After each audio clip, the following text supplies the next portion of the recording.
Live from New Delhi, you're watching DD India Live, India's voice to the world. I'm Tanvi Taneja. Coming up in the next 30 minutes. Prime Minister Modi to address Guyanese legislators today, his 14th speech in a foreign parliament.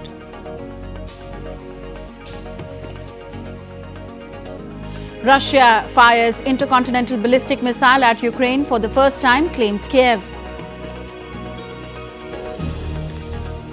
And International Criminal Court issues arrest warrant for Israeli Premier Benjamin Netanyahu.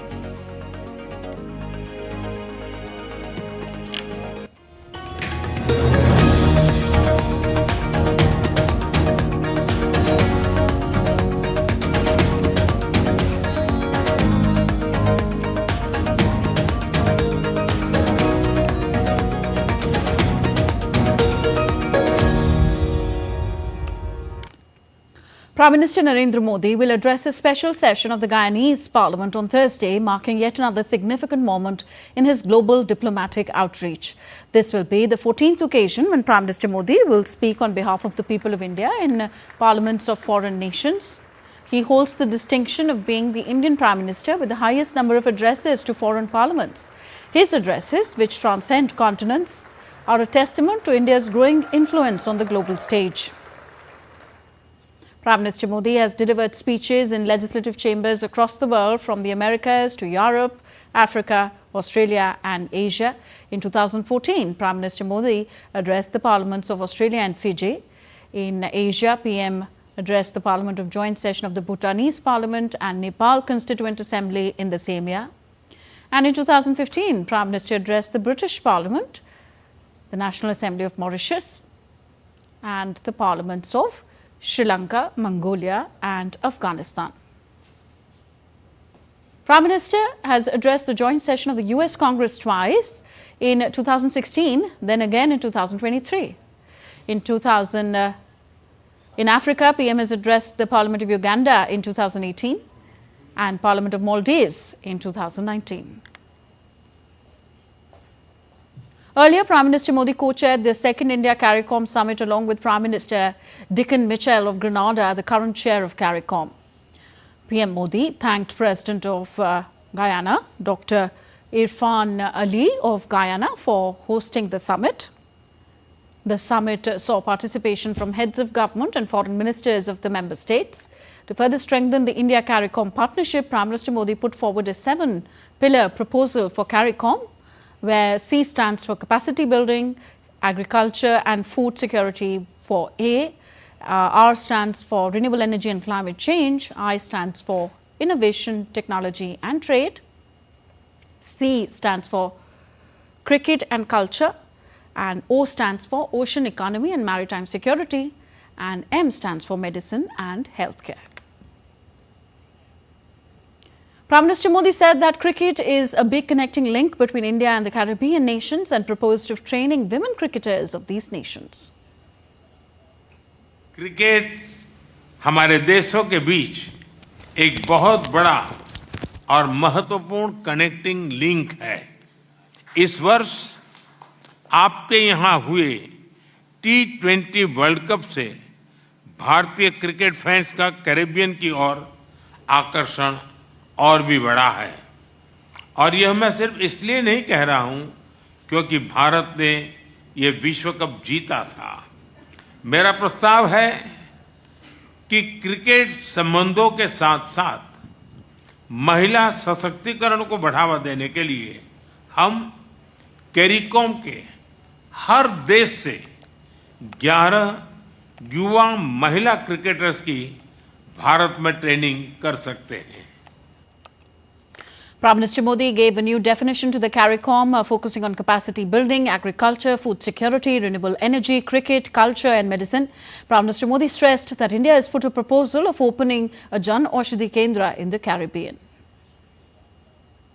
CARICOM देशों की स्वास्थ्य सुरक्षा भारत के लिए उच्च प्राथमिकता का विषय रहा है।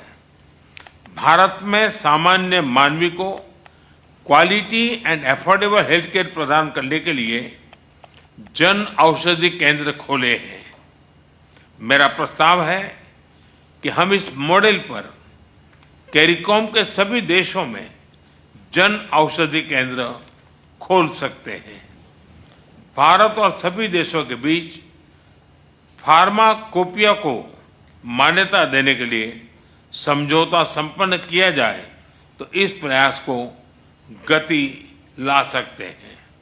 During India-CARICOM summit, Guyana President Dr. Irfan Ali thanked Prime Minister Modi for his selfless attributes during the COVID-19 times. He added that ties between India and the Caribbean are deeply rooted in shared history and enduring cultural connections. Having collectively this occasion to meet you face to face for the first time since COVID, to thank you and the people of India for your selfless attributes when you delivered to this region our first set of vaccines during the COVID pandemic. Under your visionary leadership, India has an influential voice in the international community. Your launching of the Voice of the Global South, your recent chairmanship of the Group of 20, India's pivotal role in BRICS, and your steadfast advocacy for the developing world underscores your commitment to advancing the aspirations of the Global South. These initiatives have elevated India's stature and placed the concerns of developing nations, including the small island developing and low-lying coastal states of the Caribbean, firmly on the global agenda. On the sidelines of the second India-CARICOM summit, India's Prime Minister Narendra Modi held bilateral talks with leaders of 8 countries. We'll get you the details in our next report. India's Prime Minister Narendra Modi held talks with PM of Antigua and Barbuda, Gaston Brownie. Both the leaders held talks on a number of bilateral issues. PM Modi also held bilateral talks with Bahamas Prime Minister Philip Davis. PM Narendra Modi held talks with Prime Minister of Dominica, Roosevelt Skerrit, on the sidelines of the second India-CARICOM summit. PM Modi thanked the Dominican Prime Minister for the conferment of Dominica's highest award. The leaders explored opportunities for India-Dominica cooperation in areas such as climate resilience, healthcare, capacity building, and deepening of people-to-people ties. They also discussed cooperations at the United Nations. Prime Minister Modi also held talks with President of Suriname, Chandrika Prasad Santokhi. Both leaders reviewed bilateral relations in sectors such as trade, technology, energy, telemedicine, and more. They also discussed ways to further improve cultural as well as people-to-people ties. Prime Minister said India will keep supporting various development-related initiatives in Suriname. PM Narendra Modi held talks with Grenada Prime Minister Dickon Mitchell. He also engaged with Prime Minister of St. Lucia, Philippe J. Pierre. Both the sides exchanged views on cooperation in fields of capacity building, education, health, cricket, and yoga, and stressed the need to further reinforce bilateral relations. Prime Minister Pierre thanked Prime Minister Modi for the 7-point CARICOM plan. PM Modi held talks with Prime Minister of Trinidad and Tobago, Keith Rowley. The leaders discussed ways to strengthen Trinidad and Tobago relations in areas of digital transformation, health, defense and maritime security, transportation and cultural exchanges. Prime Minister witnessed exchange of an MOU on setting up of integrated automatic fruit and vegetable primary processing activities in Trinidad and Tobago. PM Modi congratulated PM Rowley for adopting India's flagship UPI platform. Prime Minister Modi also held talks with Prime Minister of Barbados, Mayor Ahmad Motley. The leaders explored opportunities for cooperation in several areas. Bureau Report, DD India. FICCI India has been pivotal in driving India's industrial growth, enabling collaboration between businesses and governance. With a vision of FICCI Bharat 2047 in mind, the 97th FICCI AGM promises to be a platform for bold discussions on sustainability, empowerment and innovation. DD India's Anil Thomas reports. FICCI has been the architect of India's industrial progress, building bridges between business and governance. Speaking at the 97th AGM, India's Commerce Minister Piyush Goyal highlighted the role of cleanliness for the nation. The Swachh Bharat or Clean India campaign has deep imprints across the nation and plays a pivotal role in its overall development and growth. It's an absolutely remarkable lesson for all of us to learn how these cities, industrial townships have been recognized for being clean townships or clean industrial areas. But these would not be in isolation. It must be the mindset that has enabled these industrial townships, industrial cities or industrial areas to evolve that culture of cleanliness. Since its inception in 1927, FICCI has played a pivotal role in shaping India's business and economic path. Swachh Industrial Park Awards 2024 were also presented to states and the corporate world. FICCI organized 417 events throughout the year, including marquee events like Viksit Bharat, India Manufacturing Leadership Forum, EV Summit, and Women in the Workforce. Anil Thomas, DD India, Delhi. And now let's take a look at other stories making news in India. The decennial exposition of the sacred relics of St. Francis Xavier, the patron saint of Goa, begins on Thursday and will go on till January 5th next year. Pilgrims, especially from the Catholic community and tourists, will converge in Goa over the next 45 days to pay homage to the saint, whose mortal remains will be put on public display for veneration. India's Minister for Fisheries, Animal Husbandry and Dairying, Rajiv Ranjan Singh, launched the Glottita project at the World Fisheries Day 2024 in New Delhi. The project aims to combat marine plastic pollution in the fisheries and maritime sectors. This initiative reaffirms India's commitment to ocean conservation and the empowerment of small-scale fisheries.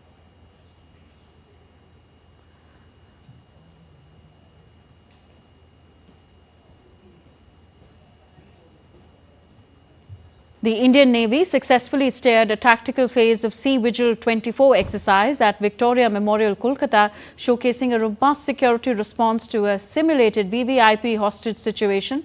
The exercise highlighted inter-agency collaboration and rapid operational readiness in countering evolving security threats.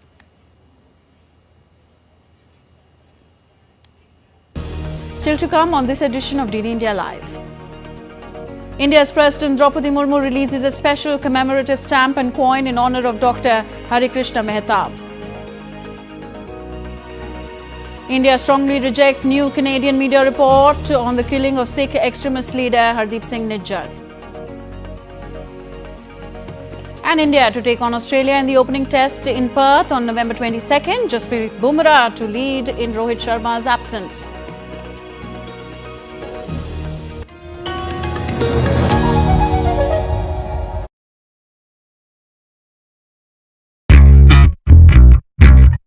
I'm on a quest to explore the history of Goa.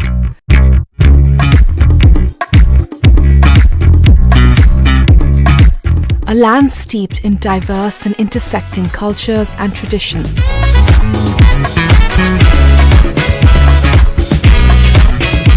I think this is one of my favorite pieces of art in the city. Here, influences from multiple faiths coalesce in beautiful ways. From religious sites to charming villages and vibrant streets.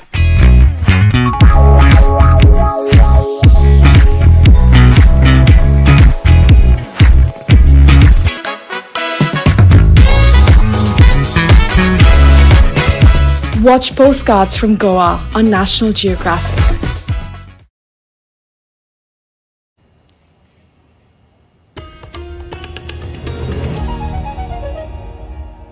You're watching DD India Live. I am Tanvi Taneja. On to the Russia-Ukraine conflict now.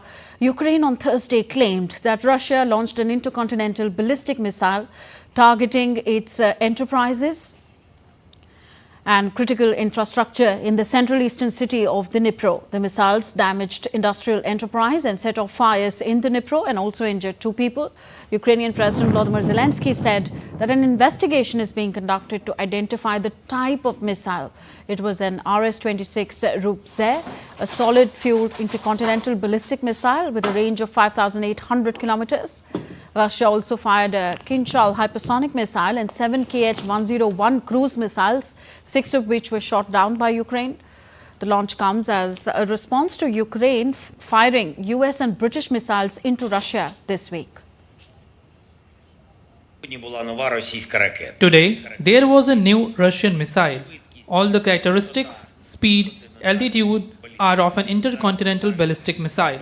An export investigation is currently underway. It is obvious that Russian President Vladimir Putin is using Ukraine as a training ground. It is obvious that Putin is afraid when there is simply normal life around him, when people just have dignity. Ukraine fired a volley of UK Storm Shadow cruise missiles into Russia on Wednesday, the latest new Western weapon it has been permitted to use on Russian targets a day after it fired US long-range ATACMS missiles. The Storm Shadows have a range of excess of 250 kilometers and would give Ukraine the ability to hit targets far deeper into Russia than before. Moscow has said that the use of Western weapons to strike Russian territory far from the border would be a major escalation in the conflict. Kyiv said that it needs the capability to defend itself by hitting Russian air bases used to support Moscow's attack, which entered its 1,000th day this week. And the International Criminal Court, ICC, in The Hague said on Thursday that it had issued warrants for the arrest of Israel's Prime Minister Benjamin Netanyahu and his former Defense Minister Yoav Gallant and Hamas leader al-Masri, also known as Mohammed Deif. The move comes after the ICC prosecutor Karim Khan announced on May 20th that he was seeking arrest warrants for alleged crimes connected to last year's October 7th attacks on Israel by Hamas and the Israeli military response in Gaza. The ICC said Israel's acceptance of the court's jurisdiction was not required. Israel has rejected the jurisdiction of the Hague-based court and denies any crimes in Gaza. The Indian government has refuted claims by a Canadian media report on the killing of Sikh extremist leader Hardeep Singh Nijjar. In response to queries, External Affairs Ministry spokesperson Randhir Jaiswal said, and I quote him, "We do not normally comment on media reports. However, such ludicrous statements made to a newspaper purportedly by a Canadian government source should be dismissed with the contempt they deserve. Smear campaigns like this only further damage our already strained ties." Unquote.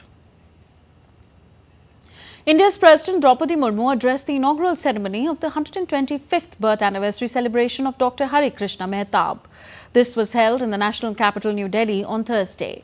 At the event, President Murmu released a special commemorative stamp and coin in honor of Dr. Mehtab and also attended an exhibition on his life and legacy. Dr. Hari Krishna Mehtab was a multifaceted leader in Indian history, known as a freedom fighter, politician, historian, writer, social reformer and journalist. Doctor Harekrushna Mahtab को भारत के राष्ट्रवादी नेता के रूप में सदैव स्मरण किया जाएगा। वे देशभक्ति को देश के विकास का आधार मानते थे। देशवासियों को राष्ट्रवादी विचारों से प्रेरित करने के लिए अपने व्यक्तित्व और रचनाओं के माध्यम से उन्होंने प्रभावी संदेश दिए। Meanwhile, Bangladesh's interim government has formed a new election commission on Thursday. The 5-member commission will be headed by former Secretary AMM Nazir Uddin as the new Chief Election Commissioner, CEC, for the next 5 years. After the interim government took charge, Bangladesh's Nationalist Party and many other political parties have been calling to form the election commission and carry out other reforms as soon as possible to hold the next national election in the country. And here are some updates from the world of business now. Bitcoin rose above $97,000 on Thursday as investors bet a friendlier US regulatory approach to cryptocurrencies. The record high comes under President-elect Donald Trump unleashing a boom era for the asset class. It hit a record high of $97,902 as underpinned by a report. Trump's social media company was in talks to buy crypto trading firm Bakkt. The Financial Times cited Truth Social is close to an all-stock acquisition of Bakkt, which is backed by New York Stock Exchange owner Intercontinental Exchange. The tech-heavy Nasdaq closed lower on Wednesday, taking a break from the prior session's rally. Investors worry about results from Target while awaiting earnings from mega-cap Nvidia. The Dow and the S&P 500 ticked up late in the session. The Dow closed higher and the S&P was close to unchanged. Ministers from the EU member states warned for the consequences of possible US tariffs as they met in Brussels on Thursday. During the trade meeting, US President-elect Donald Trump announced higher tariffs during the election campaign, which will also affect the European Union. Austrian Minister for Labour and Economics Martin Kocher stressed that no side can benefit from a trade conflict. And Team India is all set to lock horns with Australia in the much-awaited 5-match Test series of the Border-Gavaskar Trophy, kicking off tomorrow on November 22nd in Perth. With the World Test Championship final berth up for grabs, a thrilling opening encounter of the prestigious Border-Gavaskar Trophy at the iconic Optus Stadium is on the cards. A report. India, having won the last 2 Test series in Australia, have arrived with a mixed bag of confidence after a 3-0 home defeat to New Zealand. Historically, Australia have remained dominant at home, with India securing just 9 wins in 52 tests down under, with 4 of these victories coming in the last 2 tours. All eyes are on young Devdutt Padikkal, who is likely to debut in Shubman Gill's absence. His stellar form in the practice matches has made him the top choice. Virat Kohli will stick to his familiar number 4 spot, while Dhruv Jurel may return to the playing 11 thanks to his excellent form. Ravichandran Ashwin is expected to be the lone spinner in the lineup as India look to script history by becoming one of the few teams to win 3 consecutive Test series in Australia. The first Test will take place in Perth from November 22 to November 26. The second Test will take place in Adelaide from December 6 to December 10. The third Test will take place in Brisbane from December 14 to December 18. The fourth Test will take place in Melbourne from December 26 to December 30. While the 5th Test will take place in Sydney from January 3 to January 7. The series is crucial for both the teams' chances of qualifying for the ICC World Test Championship final in 2025. With Rohit Sharma yet to join the squad, Jasprit Bumrah will lead the side in the first Test. As the hosts attempt to reclaim the Test series, India will aim to defend their title for the 4th time in a row. Sports Desk, DD India. Haryana is largely known to produce a great number of sportspersons, but now it is the time of filmmakers. DD India's Deepika had an exclusive conversation with Haryana's Bhagat, who explains us the impact of technology in relationships. Creative Minds of Tomorrow is encouraging many young stars here at Film Bazaar, and right now we have with us Bhagat Singh from Haryana. Well, Haryana is known to produce many sportspersons, but now it is the time for filmmakers to make a mark. Bhagat Singh, thank you so much for talking first of all exclusively to us. When we talk about this particular competition, how has your journey been so far at Film Bazaar? So we were 10 screenwriters who were selected, who were asked to submit their stories, and 5 of us were chosen to develop their scripts, and those scripts are being made into these short films which you will see 2 days later. They will be screened here. So that is right now the journey. And when we talk about your stint, what have been the challenges that you've seen so far in this initial journey phase of your life? I think it's one is the cohesive environment that you have to find to work with like-minded people who can understand and work on some creative idea and develop that into a film. That is a bit difficult, but we are trying hard actually, in Haryana and other states as well. Yeah. Tell us more about the topic that you have in hand this time. Yeah, so the theme is relationship in the terms of age of technology. But my story, there is a mute guy who wants to talk to a blind girl, and for them technology is an advantage, is a possibility, which was not earlier, maybe few decades earlier, it was not there. Now tell us that how helpful is this Film Bazaar platform for you? So it's a great place to meet, to nurture your ideas, to brainstorm, to meet potential funders, financiers, producers, and see how you can see one certain thing or certain idea from different places. It's a journey of perspectives, I guess, and it's a brilliant place to actually be. I would love to come here every year, I guess. So there you heard Bhagat Singh, one of the participants at Creative Minds of Tomorrow, who's really enthusiastic and excited about this event and is looking forward to participate in the coming years as well, because this has got the potential to decide the future of India. With camera person Alok, this is Deepika reporting for DD India from Goa. That's all for this edition of DD India Live. Do let us know your thoughts on the news of the day. Connect with us on our different social media handles at DD India Live. And for those on the go, you can catch all the latest news and updates on our DD India mobile app. The app is available on both Android and iOS platforms. We'll be back with more news as it breaks here on DD India. I'm Tanvi Taneja. From all of us here in New Delhi, thank you for watching. Namaskar.